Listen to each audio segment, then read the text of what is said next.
Hi everybody, I am Kenya and welcome back to my YouTube channel. Thank you for clicking on my video today. Today is St. Patrick's Day and I want to say a happy St. Patrick's Day for all of you guys who are out just celebrating St. Patrick's Day today or who celebrated it yesterday, which was Saturday. So I want to talk about the state of housing in the United States of America.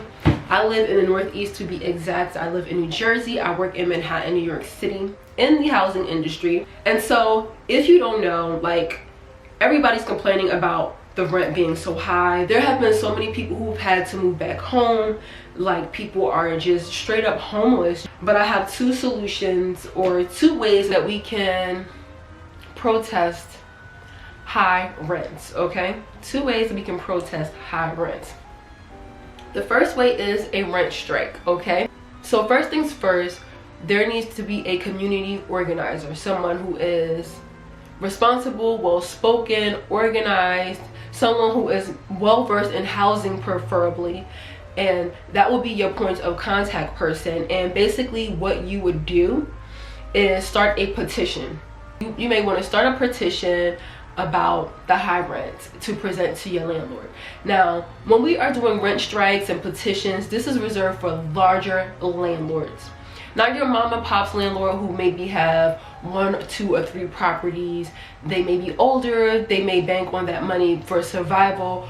This is to target larger landlords, conglomerates. I don't want to start naming companies now because I do work in the field.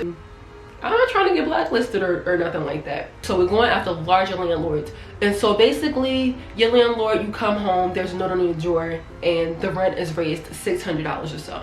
And maybe in your opinion, your landlord has not done any work on your apartment. They haven't upgraded anything in the building or your apartment. You still have a white stove or white refrigerator. So maybe you can sign a petition, like, to put in some demands. Hey, maybe if you want to up the rent, maybe we can get new refrigerators. Maybe you could fix the laundry room that's been broken for eons, you know, if it's a community shared laundry room.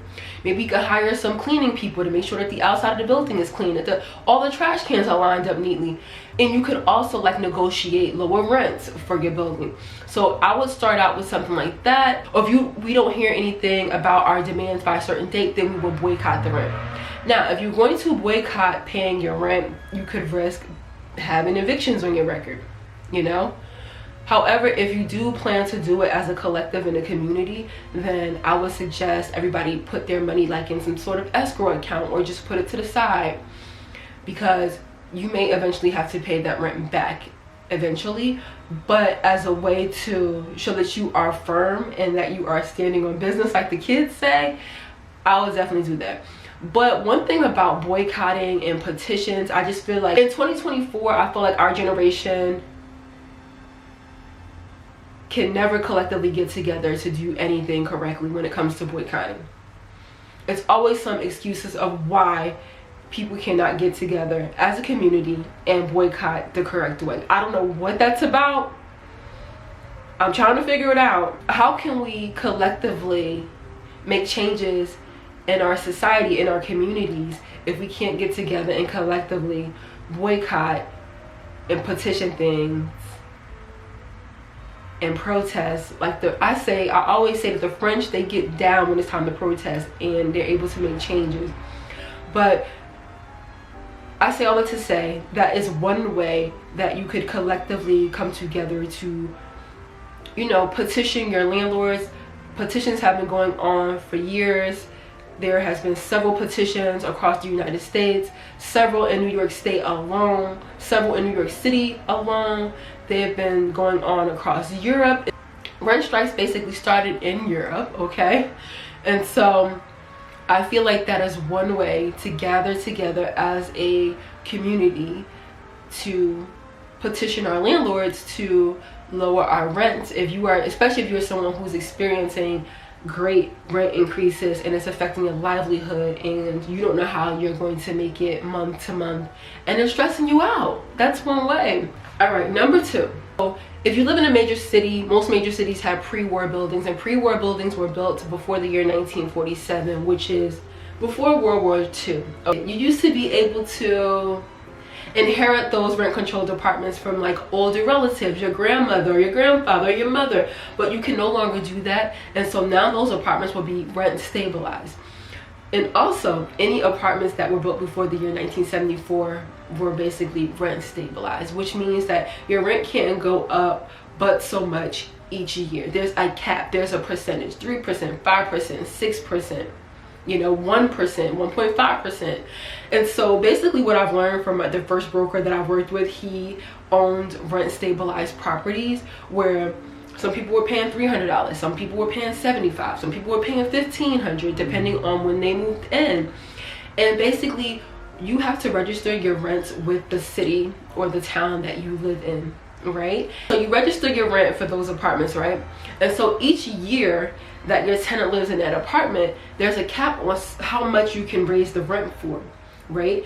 And so that landlord may be only able to legally raise it $30, $40, $50, $25. It depends. So I'm about to spill some landlord tea, so if I get a lot of thumbs down on this video, I know you landlords are just upset.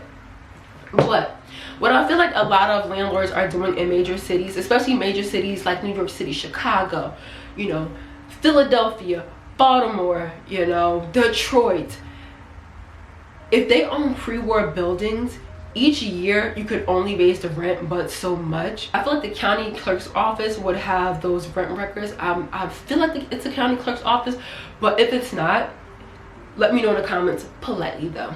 All right.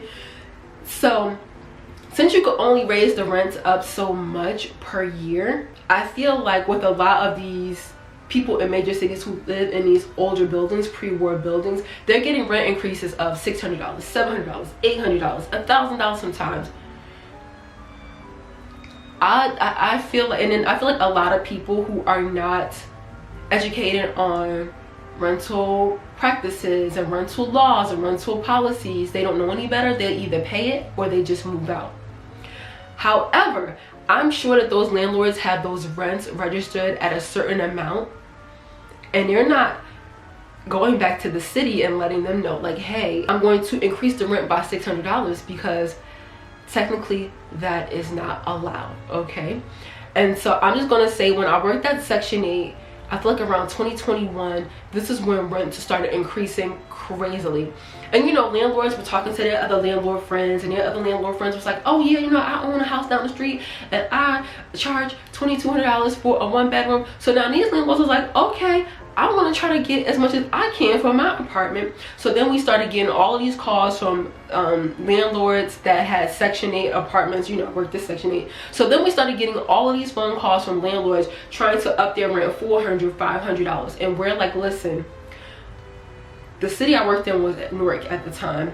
And by law, this is a rent controlled city. Like, they have rent control laws in the city of Newark, as many cities, Camden, Trenton, Jersey City, you know, Union City in New Jersey, just to name a few. And it's like this in other states as well. This city has rent control laws, therefore you could only increase it 2%.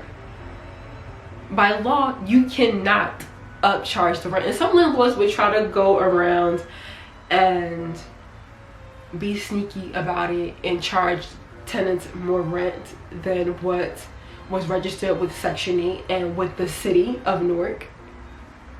But don't do that, because then you may have to pay your tenants back all of that rent if you are a landlord.